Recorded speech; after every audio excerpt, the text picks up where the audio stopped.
Hey, good morning, sweet peas. A basic prepper mom Myra here. My phone's being really weird, so if it tilts, I apologize for that. I want to talk about a couple different things and try to be as quick as possible. So yesterday we had an incident at our house where we are assuming that a church we're next door to a church, and it kind of looks like that church was targeted. And somebody had set off about 6:30 in the morning, not just fireworks, they were like mortar fireworks. They're like professional grade pyrotechnic kind of, it looked like bombs going off is what it was. Very rude awakening, freaked us out. But in all of that chaos and panic, and that's exactly what it was, we kind of as a family realized what we did wrong in that situation, along with the help of a friend of mine who very quickly pointed out what we did wrong. So when that first happened, we heard the booms and we just saw these bright lights. I mean, they were literally bombs exploding is what it looked like. That's what it sounded like. We ran out of the house. Now, and I completely panicked. My first thought was not that we were under attack, but that our shed that we have right now. So we have a shed and I've got chicks in there with a heat lamp.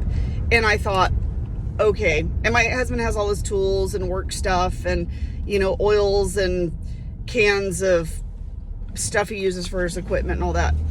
And my first thought was, oh my word, the shed caught on fire and all those cans and stuff are just exploding.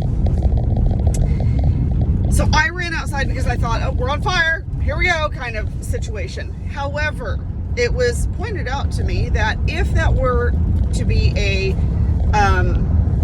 crap hit the fan kind of scenario, that us all running out of the house, with the exception of my husband, who the only reason he allowed us to go outside is because he actually saw what happened and what was going on and saw the car leave. So that was, I guess, okay, I guess. But in that situation and scenario, we all ran outside. Worst thing to do, because if that were to be a distraction, we could have all been picked off very easily, right? You know, we're blinded by the lights and distracted by the noise. We just woke up. It's early in the morning. We're still kind of groggy. Very, very easy pickings for somebody to pick us off. So I'm kind of glad. All day yesterday, I was completely freaked out. I was just like, holy crap. And there was a lot more involved, but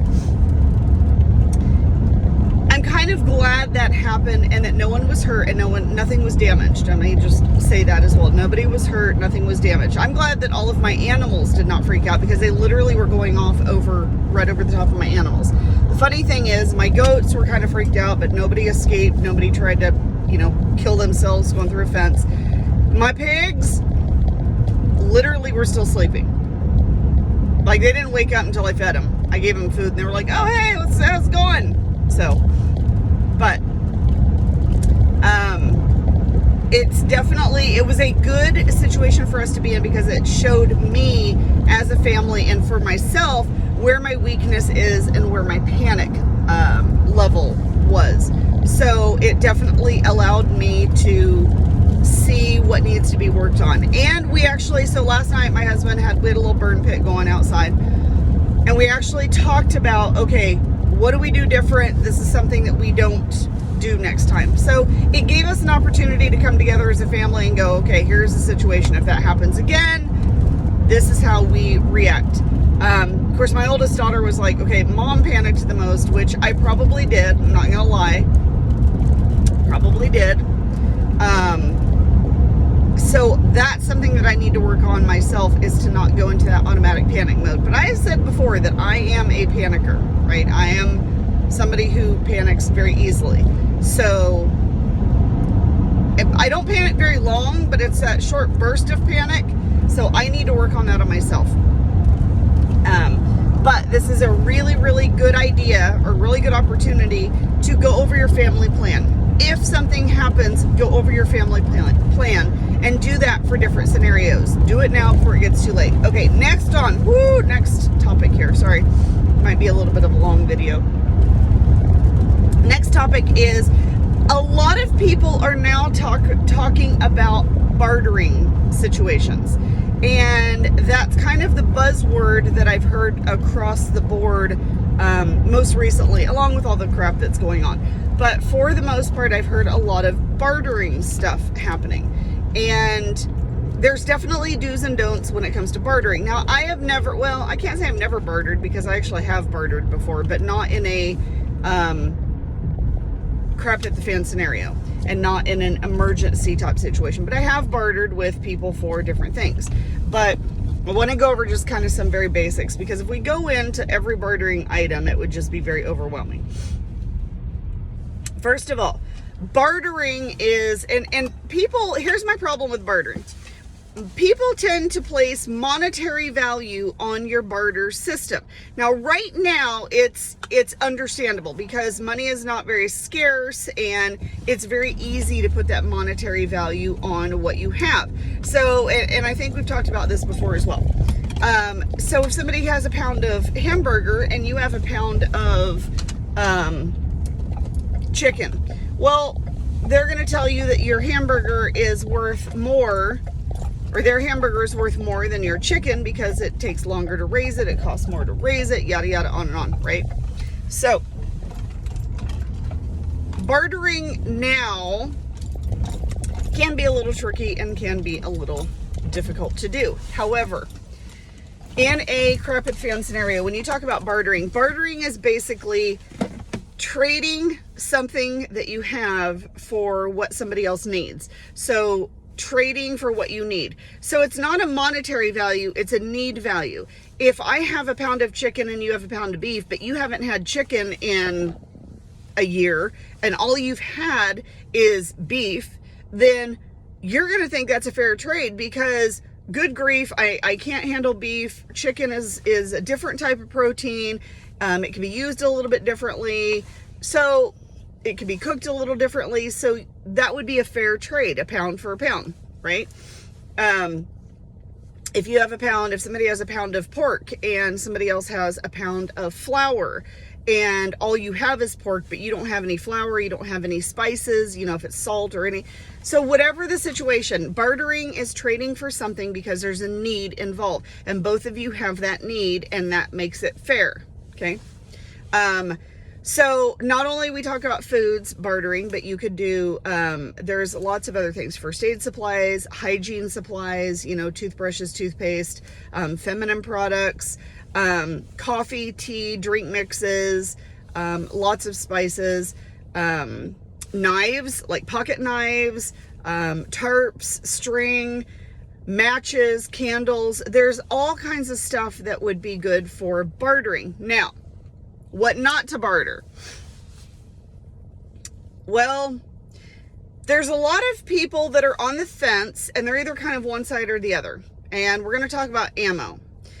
I don't like the idea of bartering ammo, and there's a few reasons why. First of all, if you are bartering with somebody, like if there's a farmer's market set up, a bartering market set up, and you take ammo there, people are going to instinctively know that, okay, well, if they've got this much ammo to barter, they must have a lot more at their house, which means they have a lot more firearms at their house, right? So you're kind of tipping your hand to people out there.